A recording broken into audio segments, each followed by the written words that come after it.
नमस्कार, मैं लखन सालवी और आप देख रहे हैं डेली राजस्थान। गुजरात में खेला जाने वाला गरबा नृत्य अब देश के हर प्रदेश में खेला जा रहा है। राजस्थान के उदयपुर जिले के गोगुंदा यानी मोटा गांव में 1985 के दौरान नवरात्रा में चारभुजा मंदिर के बाहर गरबा नृत्य का आयोजन किया गया। अब सरिया देवी मंदिर, मालियों का चौरा, चौधरी मोहल्ला, खटीकवाड़ा सहित कई जगहों पर गरबा के आयोजन होने लगे हैं। इस वीडियो में देखिए कैसे शुरू हुआ गरबा नृत्य और अब कैसे किया जा रहा है इसका आयोजन। तस्वीरें 30 सितंबर की है। दृश्य सरिया देवी मंदिर परिसर के सामने का है। यहाँ सरिया देवी गरबा मंडल द्वारा गरबा महोत्सव का आयोजन किया जा रहा है। गरबे के गीत बज रहे थे, महिलाएं डांडिया खेल रही थी। दूसरी तरफ प्रजापत समाज के भवन में मोहल्ले के युवा रूप धारण कर रहे थे। दुर्गेश वैष्णव माँ दुर्गा का रूप धारण कर रहा था। नारायण प्रजापत महिषासुर बन रहा था और भरत प्रजापत व नरेश प्रजापत ने शुंभ और निशुंभ का रूप धरा था। कुछ देर बाद गरबा पंडाल में शुरू हुआ माँ दुर्गा व महिषासुर का युद्ध।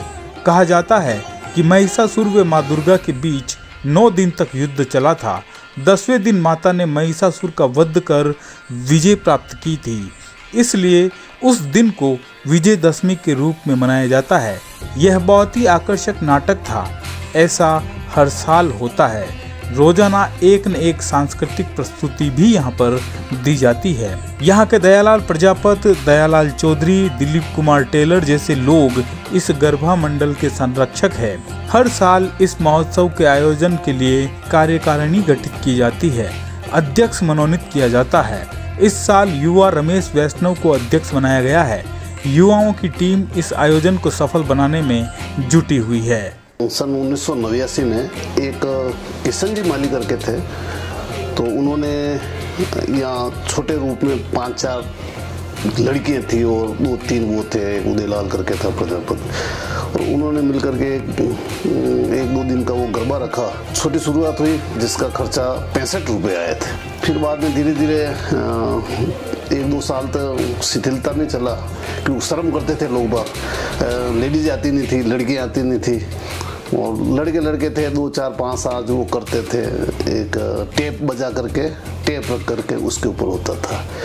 फिर बाद में ऑर्केस्ट्रा पे जो ढोलक वोलक लेकर के बैठ करके फिर मुंह से गा करके वो गरबा खेलता था, जिसमें संख्या होती थी 20-25 लड़के मिल करके होता था।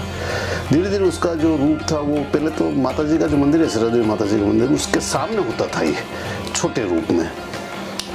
फिर जो भीड़ बढ़नी स्टार्ट हुई तो इसको लगभग 2000 के समथिंग इसको बाहर लेके गए थे, वहाँ जहाँ भी वर्तमान में जो चौक में है, तो यहाँ वो गरबा होना स्टार्ट हुआ।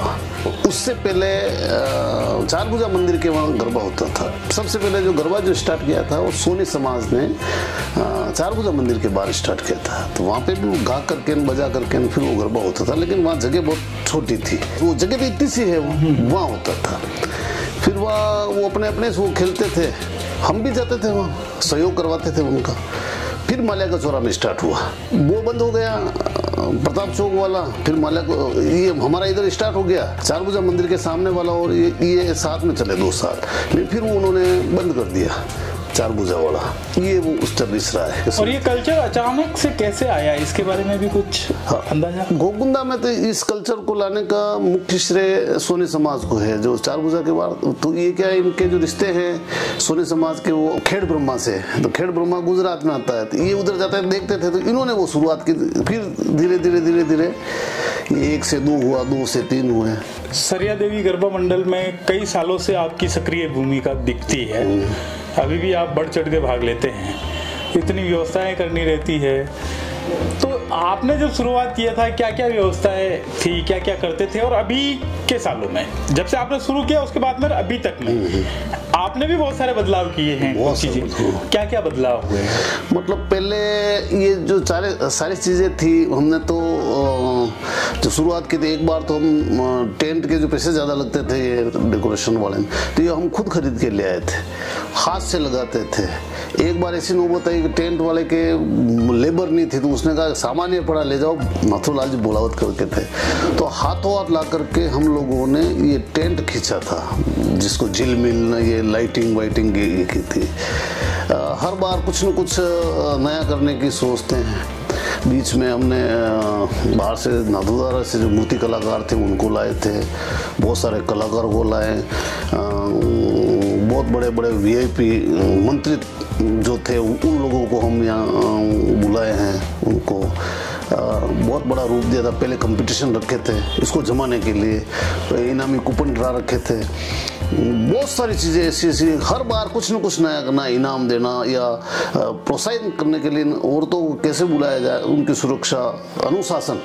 सबसे बड़ी इस गरबे की जो विशेषता है वो अनुशासन है, और मैं एक अनुशासन प्रिय आदमी हूँ, तो मेरे को थोड़ा सा ये भी मेरे को अच्छा नहीं लगता है। तो मेरे लाइन पे मेरे जो बच्चे हैं, मेरी जो टीम है वो चलती है, और अनुशासन आज दिन तक इसकी रिकॉर्ड रहा है, और पुलिस प्रशासन की कभी आवश्यकता महसूस नहीं की। वो आते हैं, उनकी ड्यूटी बजा करके वो जाते हैं, लेकिन आज दिन तक कोई विघ्न न पड़ा, और माता जी की कृपा से बहुत शानदार तरीके से चल रहा है। गरबा में आमतौर पर डांडिया खेला जाता है, लेकिन आपने यहाँ पर सांस्कृतिक कार्यक्रमों की जो है वो भी रख रखी है, कई तरह के नाटकों के मंचन वगैरह वगैरह। सबसे पहले कौन कौन से नाटक किए गए यहाँ पे, आप लोग क्या भूमिका उसमें निभाते थे, क्या डांडिया आप भी खेलते हैं, क्या आप भी दूसरे सांस्कृतिक कार्यक्रमों में भी रहते हैं? मैं कला मंडल से गोगुंदा में गणपति कला केंद्र करके कला मंडल था, तो उससे जुड़ा हुआ हूँ, और शुरुआत से मैं तीसरी क्लास में पढ़ता था सन 1971-72 में। तो उस समय से मैं टूर्नामेंट में जाना और उस ये सांस्कृतिक प्रोग्राम में हिस्सा लेना, और फिर टीचर रहा तो उस समय बच्चों को टूर्नामेंट में ले जाना, उससे जुड़े, फिर इनसे जुड़े हैं। तो सांस्कृतिक प्रोग्राम में बहुत हिस्सा लिया है। ये जो कला पार्टियाँ हैं, कला करना, मेरे सभी गाइडेंस करना या उनको कैसे क्या करना वो मैं गाइड करता रहता हूँ, और कैसे बनेंगे, क्या चीज़ रहेगी, तो ये चीज़ें की है, और मैं खुद भी इसमें हिस्सा लेता हूँ। जैसे जो कलाकार आते हैं तो जो पीछे से बैकग्राउंड से जो इनको जो आवाज़ देते हैं, तो वो आवाज़ देने का कार्य मैं करता हूँ। दिलीप जी करते हैं, मेरा दिलीप जी टेलर। ये हमारे जो पुराने जो साथी हैं, दिलीप जी टेलर, दयालाल जी चौधरी, मैं, आयुष छगन जी, प्रजापत, जो पुराने जो है, जो आज दिन तक जुड़े हुए, नए बच्चे हमारे साथ में जुड़ते जाते हैं, और कुछ जो हमको छोड़ते जाते हैं, किसी व्यवसाय के हिसाब से, किसी हिसाब से आते हैं। एक कारवां है, आते हैं, चलते हैं, रुकते हैं, और आते तो दूसरे जुड़ते जाते हैं। इस बार एक नई टीम हमने बनाई है बच्चों की, ताकि युवा पीढ़ी हमारी उम्र को देखते हुए युवा पीढ़ी इसको और आगे बढ़ावे। फर्स्ट तो क्या है कि वो जो खुरा कहते हैं वो दबा हुआ था, पत्थर क्या, और बैठने की जैसी कोई व्यवस्था थी नहीं, चबूते पे बैठ जाते, और बैठने देते लोग ही नहीं थे, बहुत कम 25-30-35 नंबर हो जाते थे, और यही मतलब छोटे से रूप में इसको चालू किया था। और फिर आरती वारती करवा कर थोड़ा बहुत करके हम भी वहाँ सबसे पहले ये चार भुजा मंदिर के बाहर चालू हुआ था। उसके बाद में वहाँ क्या थोड़ी सकड़ई होने लगी, तो उसको लेके वहाँ पे गया दिलीप जी टेलर, एक जगदीश गाछा करके नायक, वो गाता था वहाँ, हम भी वो देखने जाते थे। तो फिर उन्होंने कहा इसको अपन प्रताप चौक के अंदर ले जाए, तो फिर वो वहाँ जो मंदिर के बाहर होता था उसको एक साल प्रताप चौक के अंदर लाए। उसके बाद में मालिया चौरा वाला चालू हुआ, अपने से बाद में हुआ है, और हम भी जाते थे वहाँ। और पहले क्या कि टीवी मोबाइल नहीं थे, मनोरंजन के कोई आइटम थे नहीं, तो ये चाचा खेड़ी है, बनी है, ये गांव के लोग हैं, ये बहुत आते थे यहाँ। भव्यता धीरे धीरे आई, सहयोग भी मिलता रहा। हमारी तरुणावस्था ही थी लगभग, तो मैं उस वक्त में चार भुजा ठाकुर जी के मंदिर पे जो गरबा होता था वहाँ पे मैं गरबे गाता था। उस वक्त में इन्होंने एक टेप रिकॉर्डर द्वारा छोटी छोटी 4-5 बच्चियां गरबा खेलती थी, और इन्होंने शुरुआत की। फिर किसी कारणवश 4-5 साल बाद 4 भुजा जी का गरबा बंद कर दिया गया।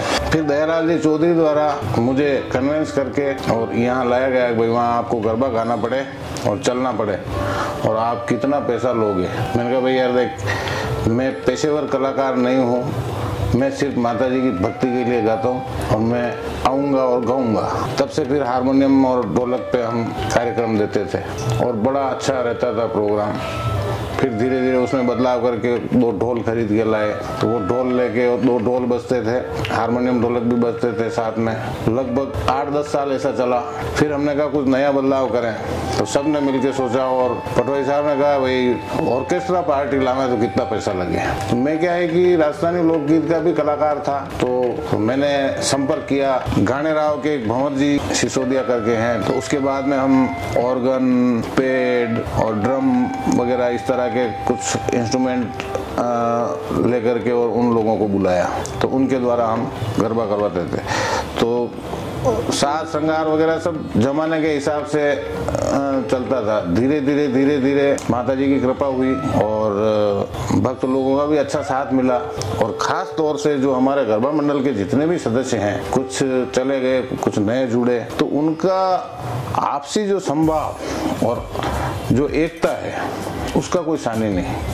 बीच में एक बार ऐसा समय आया कि गरबा बंद कर दो, तो भाई मैंने कहा यार ये तो मामला मेरे कुछ जमा नहीं, न साहब के जमा, दयालाल जी चौधरी, मैं और साहब। मैंने कहा करें क्या, जो अपने सक्रिय सदस्य हैं और जो कर्मठ हैं, कैपेबल हैं, उन लोगों से बोलो कि भाई कुछ ज़्यादा पैसा अपन खुद करें और इसको अनवरत जारी रखें, क्योंकि ये लोगों की भावना से जुड़ी हुई चीज़ है, ये कोई किसी की निजी चीज़ तो है नहीं और माता जी के नाम से चल रही है। और छोटे छोटे बच्चे आते ही वो दिन और वो उत्साहित रहते हैं कोई गरबा आने वाला है, और फिर अपन गरबा नहीं करें तो कल अपने को कितनी बद्दुआएं लगेगी और अगर करेंगे तो कितने आशीर्वाद मिलेंगे।